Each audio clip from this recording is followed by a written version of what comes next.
જય માતાજી મિત્રો, મારા એક નવા બ્લોગમાં તમારું હાર્દિક સ્વાગત છે। મિત્રો આજ તો મસ્ત તૈયાર થઈ ગયો છું અને ઠેલો પણ લઈને અમે નીકળી ગયા છે આજે તો। અને આજે જવાનું મિત્રો મારે પાટણ પણ એક તો ખાસ કામ માટે જવાનું છે। પાટણે જવાનું છે, પાટણથી થોડુંક આગળ જવાનું છે। જે કામ છે હું તમને પછી જણાવ્યું। અને મિત્રો જે સ્કૂલ જતા ને તારે આર્યો ભાર કેટલો બધો ભારો લાગતો, પણ એર્યો ભાર બહુ ઠેલાનો સારો હતો। અને હાલ તો જો જવાબદારીનો ભાર માથે આવ્યો ને એ ભાર બહુ કાઠો પડી જાય છે।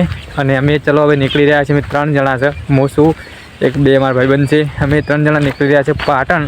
અને પાટણથી પણ આગળ જવાનું છે। હું તમને બધું બતાવીશું કે ખાસ કામ માટે જવાનું છે પહેલાં તો, અને ફરવા જવાનું સેટિંગ થશે ને તો ફરવા પણ જઈશું, પણ ખાસ તો એક કામ છે ને એટલા માટે જવાનું છે। પહોંચી ગયા છે ધરપડાના પાટી, અમારે કેનાલ છે ને ધરપડાનું પાટિયું ગણાય છે, ત્યાં પહોંચી ગયા છે। જો સામે દેખાય તે પાટિયું, અને પાછળ અમારા વિષ્ણુભાઈ આવે છે અને કેતનભાઈ આવેલા છે। અને અહીંયાથી હવે અમે બેસીશું ઇકોમાં, અને ઇકોમાં બેસી ગયા અને પડતી મેલી પછી પાટણ બાજુ આવી ગયા છે પાટણ। અને પાટણ ચાલતા અમે જઈ રહ્યા છે બસ સ્ટેશન બાજુ, અને ત્યાંથી પછી બસમાં બેસીશું આપણે બહુચાજીવાળી છે પાટણ ડેપોમાં। અને અહીંયાથી હવે બસમાં બેસીશું બહુચાજીવાળી બસની રાહ જોઈને અમે છીએ ચાણસવાળી। પછી બસમાં બેસી ગયા અને આ છે સિદ્ધપુર ચોકડી મેન પાટણ। સમી પહોંચી ગયા છે ચાણસમાં, અને પાટણથી બેઠા હતા ચાણસવાળી બસમાં, અને અહીંયાથી હવે જવાશું બહુચરાજી। અને બસ હજી વાવવાની બહાર છે, કારણ કે હજી 11 વાગ્યા છે અને કે 12 વાગે બસ આવશે। એટલી ઘડા અમે નાસ્તો કરવા જઈ રહ્યા છે આ બાજુ,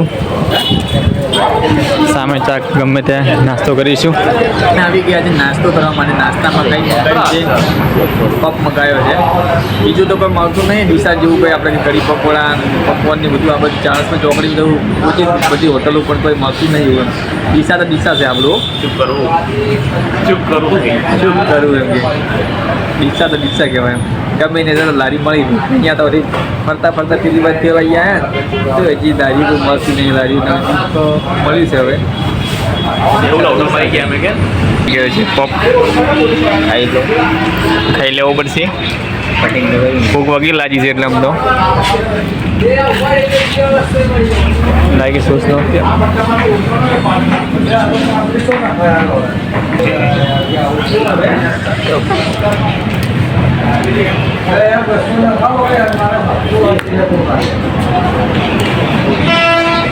કરીને અમે આવી ગયા છે આ બાજુ, અને બસનું પૂછવા ગયા, બસનું વાર લાગી છે, વગડા પર કીધા છે પછી ફરી કે હવે વિચાર્યું છે કે કાંઈક ઇકોમાં જતા રહો, હજી થોડી વાર ભરા ચાણસ ચોકડીમાં, આ બાજુથી આ બાજુ ફરે છે ને આ બાજુથી આ બાજુ ફરે છે, પૂછતા છે જો બધા સેટિંગ થઈ જાય ઇકો બીજો તો વાહ ભલા, છેલ્લે બસ તો પછી છે જ।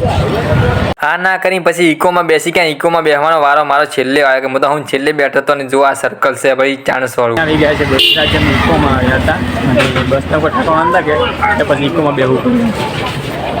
બાજુથી આવ્યા અહીંયાથી પાછળથી, અને અહીંયા જુઓ તમે તળાવ કેવડું મોટું બધું છે, અને એકલું ઘાસ છે અંદર તો કેટલું બધું વગી।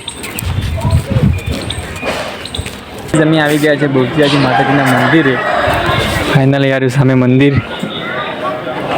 અને આ ગેટ થઈને આવ્યા અમે, જે મેન ગેટ છે। અને પછી મંદિર બાજુ જઈ રહ્યા છે ને આ બાજુ માતાજી બેઠા છે બધા, અને આ બાજુ સરસ મજાનું મંદિર બને છે, બહુચર માનું નવું મંદિર। વડાકડી વાળા મંદિરે બહુચર માના દર્શન કરી લીધા પછી મંદિરના સામે માતાજીની મૂર્તિ પડી છે, ત્યાંથી પછી તિલક કર્યું કંકુનું। અને મંદિરના પાસે સરસ મોટું એક તળાવ છે, અને તળાવની અંદર ઘણા બધા અંદર પર દેડકા રહે છે, કાચબા છે, અને આવું મસ્ત ધર્મશાળા જેવું એક પુરાણું મંદિર છે। ત્યાં ઘણા બધા પબ્લિકો ફોટા પાડતા હતા, અને લોકેશન એટલું મસ્ત લાગતું હતું। પછી મેં પણ 2-3 ફોટા પાડ્યા, અને કેટલી બધી પબ્લિક છે, આ બાજુ પણ છે, પેલી બાજુ સામે પણ ફોટો કરે છે, અને મસ્ત ધાર્મિક સ્થળ એટલે કે બેસ્ટ છે ફોટોશૂટ કરવા માટે। માતાજીના આશીર્વાદ લીધા છે મસ્ત। મિત્રો આજે મેન બજાર જે સામેનો ગેટ છે તે બંને સાઈડ મસ્ત અહીંયા તો શું રમકડા મળે છે, અને બધું મસ્ત છે અહીંયા તો। જ્યારે એનો દિવસે આવીએ ને એટલી બધી ટ્રાફિક હોય ને વગી ટ્રાફિક હોય માથે જ છોડી મેલો। કરીને અમે બહાર આવી ગયા છે ને હવે મારે જવાનું છે કાતરોલ ગામ કે ને ત્યાં જવાનું છે, એટલે રિક્ષાવાળા પૂછે છે પણ ખબર નહીં પડતી, નવું ગામ છે અને કીધા ગયેલા નહીં, એક વખત ગયેલો છે મારો પણ કે મોટો કોઈ નોમે પહેલી વાર ઓફિસ કાતરોલ જેવું છે એમ કે બધું જો આ બાજુ નહીં હેડી રહ્યા છે, પૂછે છે બધા રિક્ષાવાળા ઇકોવાળા એમ કહે છે કે વિસલાપુર જવું પડે પછી કાતરોલ જવું પડશે આવે છે એટલે અને વિષ્ણુભાઈ અને મારે કેતનભાઈ ઓર્ડર આપી દીધો છે લીંબુ શરબતનો. કંટાળો આવે છે, તાપ એવો લાગે છે કે સ્વેટર ને થેલો બધી એટલું ભરવા છે ને બાકી ભરવા છે એટલે. અને કાચરો ગામ જવા માટે પછી બેસી ગયા રિક્ષામાં. આવી ગયા છે સીતાપુર, બહુચરાજથી સીતાપુર. રિક્ષામાંથી ઉતરીને ચાલતા પડતી મૂકી છે સીતાપુર ગામમાં. આપણા જેવું સેમ જ ગામ છે એવી ગળીઓવાળું. અને ગામનું નામ જ કેવા છે આ બાજુ તો અલગ અલગ એમ છે, ભૂલી જવાય એવું. બનાસકાંઠામાં વાગે નહીં બટાકા વાત અને હોય ચીવી તુવેર હોય છે એકલા ખેતરથી તુવેર ને જુઓ કેટલી બધી તુવેર ઊભી છે. બટાકા ઘોડી વાગી રાયડું બટાકા ઘોડી હોય ને એ ટાઈપની તુવેર ઊભી છે. અને આપણી બાજુ તો આ ચેતનભાઈ કે અમન ચેડી પાછળ લેજે તમે આવી ગયા લે. હવે તો કેવું ફરવાનું છે એમ કે થોડું લીલું છે પણ થોડું ફૂકવું છે હજુ પણ આમ મસ્ત છે જુઓ. આમ કે તુવેર જેવી ઊભી છે અલગ પેલું નવી લાગે આમ તો મને તો. સામે ઈકો આવેલી છે, રોડે ચેવો છે કતર બદરવાળો. જુઓ તુવેર બતાવું તમને, મારા વિષ્ણુભાઈ આવેલા છે. પછી અમે પહોંચી ગયા કાચરોલ, જ્યાં અમે સગાવાલા રહે છે ને ત્યાં જઈને પછી હું તો ખાટલામાં આડોલ થયો, વિષ્ણુભાઈ પણ આડોલ થયા, કેતનભાઈ પણ આડોલ થયા. સામે બેઠા તે અમારા સગાવાલા છે એ આવી ગયા છે. મારા જે સંબંધી રહે છે ને બચુરાજીથી સીતાપુર આવ્યા, પછી કાતરોલ આવ્યા, કાતરોલ છે કાતરોલ ગામ છે ત્યાં આવી ગયા. ત્યાં મિત્રો જો મસ્ત છે મકાન છે આ બાજુ ગામડામાં આપણા જેવા જ છે જેમ બાણસકાંઠા જેવા. સામે મંદિર છે મસ્ત કંઈક, અને આ બાજુ જુઓ આમ આપણા કરતાં બધું અલગ લાગે અને આમ સારું છે. એમ કે આ બાજુ ભલે આપણે જેવી ખેતી ના રહી પણ વસ્તી બધી કે કંપનીમાં નોકરી કરે અને બધી સુખી પાલટી એમ એવી કે માયાળું આપણા જેવી જ છે એમ બોલ સલાહ. અને આપણા કરતાં થોડુંક અલગ બોલે. આપણે નહીં કહેતા કે બહાર ગઈ બોડી બદલાય એટલે થોડુંક અલગ બોલે પણ બધું અલગ બોલે, થોડું મીઠું લાગે આપણને નવાઈ લાગે એમ થોડુંક એમ. સામે જુઓ ખેતર પણ છે અને આ છે ગામ થોડું નાનું ચક્કર. હું તમને એમ કહું કે શું અમે આવ્યા હતા, અમે આવ્યા હતા કંપનીમાં નોકરી માટે અને અમારા હગાવાલા રહે છે ને ત્યાંથી અમે જઈ રહ્યા છીએ હવે કંપનીમાં દેખવા માટે કે કામ કેવું છે અને નોકરી માટે સેટ થાય ને તો અમારે રહેવાનું છે એટલા માટે અમે જઈ રહ્યા છીએ બધા લોકો. પછી ફટાફટ રિક્ષામાં બેસી ગયા ને એટલા બધા હતા ને એટલી બધી મજા કરી કે વાત જ છોડી મેલો ને.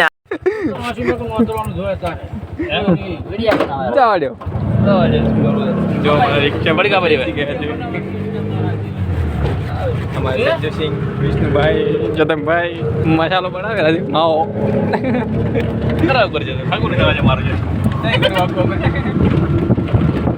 અને આ બાજુ તો હાઈવે જેવા કંપનીના હાઈવે એટલા બધા મોટા કે આ બાજુ પેલી બાજુ હાઈવે એટલે ચારે ખૂણા કોરી મોરી હાઈવે એટલે મોલ કંપનીના મેન રોડ કંપનીના જ હોય છે. અને મિત્રો કેવું લાગે ખુલ્લું એકદમ એટલે ખુલ્લું હોય ને એવું મસ્ત લાગે. આપણા કોરી મોરી ફેન્સી વાળી કોઈ ના ખાલી ખુલ્લી વાળી જેવું હોય અને એટલી બધી તુવેર ઊભી હોય છે કે વીઆઈપી અને જેટલું લોકેશન મસ્ત લાગે. પછી અમે પહોંચી ગયા કંપની મેન ગેટે. કંપનીના મેન ગેટે પહોંચી ગયા ત્યાં જઈને પછી થોડી વાર બેઠા એટલે કે આગળથી અંદરથી અમારા એક ભાઈ આવતા હતા એટલે કોન્ટેક્ટ કરવો પડશે કે અમારે નોકરી રહેવું છે એ માટે.